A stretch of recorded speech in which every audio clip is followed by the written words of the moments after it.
Aloha, and welcome to the Canada-France-Hawaii Telescope Virtual Star Party. My name is Marc, and I'm an instrument engineer with the telescope.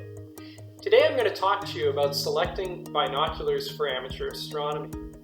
Now, one of the questions I get asked a lot when I'm manning the telescope at our star parties is, what kind of equipment can I buy somebody who's just starting off in astronomy?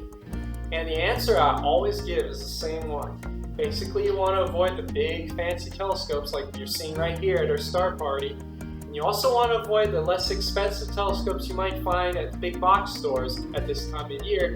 Instead, you want to start small, and you want to start with binoculars. So, the first thing you need to know about selecting binoculars for astronomy is the most important thing is the size of the objective. The amount of light that goes in goes as the square of the objective size. When you get binoculars, they'll be specified by two numbers.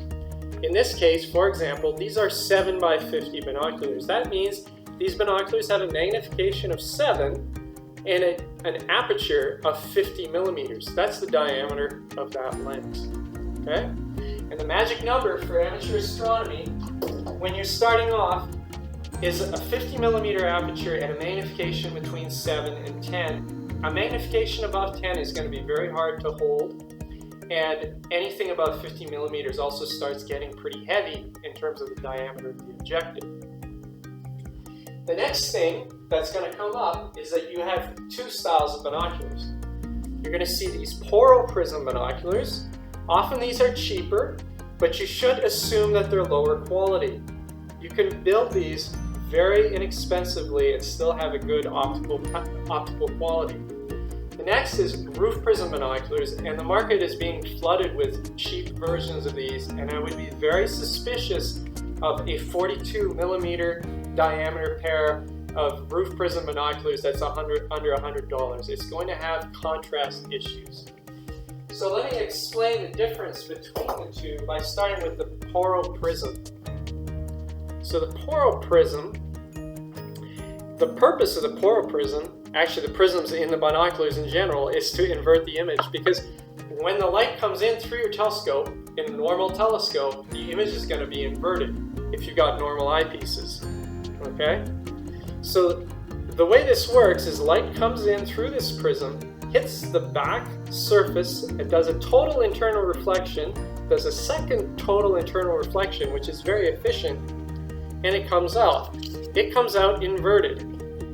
So if I have this head that's right side up, and I come in, you will see that the head is now inverted. Okay, that's great. I've inverted the image.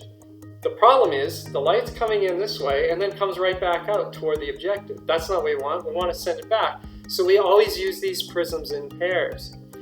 This prism, instead of being like this, is rotated 90 degrees with respect to this prism. So if you imagine this, two 90-degree rotations are going to give you 180 degrees, and that's how you invert the image. Very simple, the prism. Now, I'm not going to tear apart one of my $500 pair of roof prism binoculars to show you what a roof prism looks like, but I'll just basically explain it. The roof prism is exactly that. It has a top edge along one side, and the light comes in from the objective, and half the light goes through half of the prism, and the other half goes through the other half of the prism and reflects like this internally. And then it's picked up by a second prism that recombines the image. Okay? The problem with this is that unless the angles on the prism are within arc seconds of accuracy, you're going to get a double image on the output.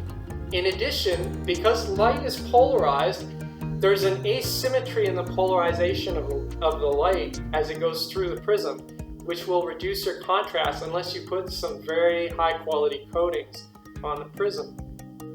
For astronomy, there's another issue, and that's that edge along the top. If you're looking at a really bright point source like a star, then you might actually see a spike that's caused by that roof. Now, generally, in a more expensive roof prism binocular in the several hundreds of dollars, you're not going to have an issue with that. But on the lower price roof prisms, you're going to definitely have an issue with the contrast.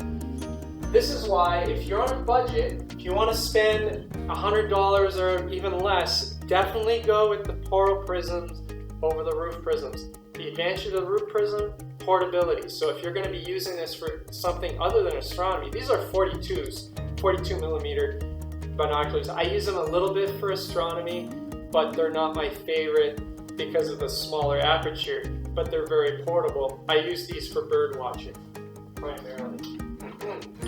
So it depends a lot on what your intended use is going to be.